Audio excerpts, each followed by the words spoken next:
How to get your ex back with forbidden trick or treat. Another one bites the dust.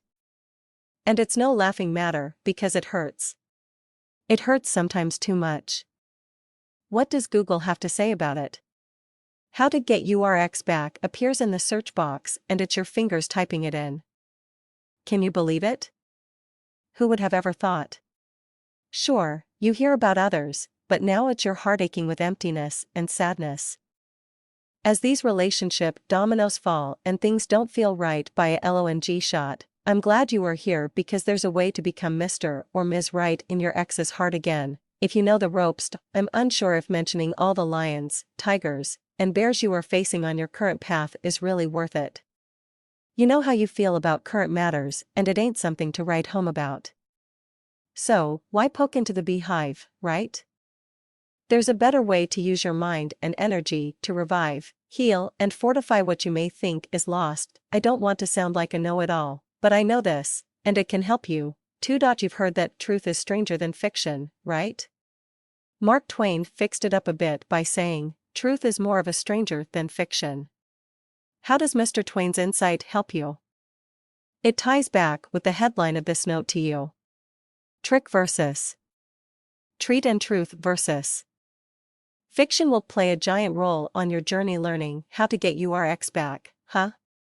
And what about it? Follow me. You've been caught with your hand in the cookie jar, or whatever else happened between you two.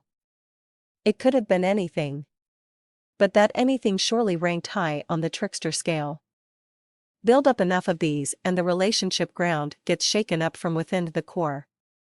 Throw a dash of fiction, deception, untruth, and blame over time, and voila, the statistics of another failed togetherness shoot through the roof. This time, however, your name's on the wall. Black and white.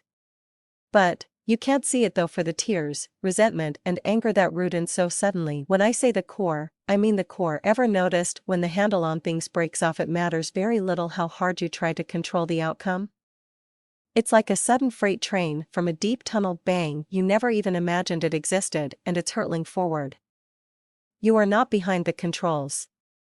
Your core being takes over. You play a scared, vulnerable passenger who maybe needs to get off or needs to stay. How do you know what to do next? What if the breakup had nothing to do with you too? In the times when couples are overcommitted, overworked, overstressed, feel free to add your words. It's so darn easy to get so much pressure built up your love fades while parts of it mutate into an abandoned ship cause I can't take this anymore, thoughts and moves, bottled up, a breakup's calling your name what, but now you realize you two had it so good together.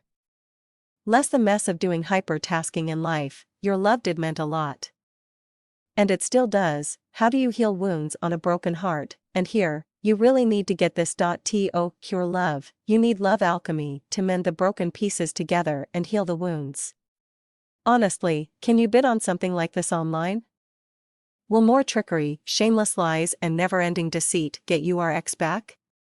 What does a dog do eventually after getting hit by a 2x4 over and over, never getting a treat? Hint, it has sharp teeth and fast legs. Only fools would choose to disrespect fate's possibilities with the one they still love by hastily injecting toxins like these and expecting a room for them in the loved one's heart. And that brings us to the core again. Get this, and you start off right. The pick of the litter comes cute, vibrant, and attractive. The eyes have pure love intent written all over them. The ones choosing them without hesitation do so because they fall in love with them immediately with all their heart. Even though the pic's wobbly, a bit unsure, and even goofy looking from embarrassment. The bond to the core where love is, however, simply takes over. Effortlessly. Without games that lead back to square one, there's much more help for you on how to get your ex back. That's your, by the way, smiley face. Anyway, what we've talked about so far is the king or queen in your hands if you want to play the cards right for love.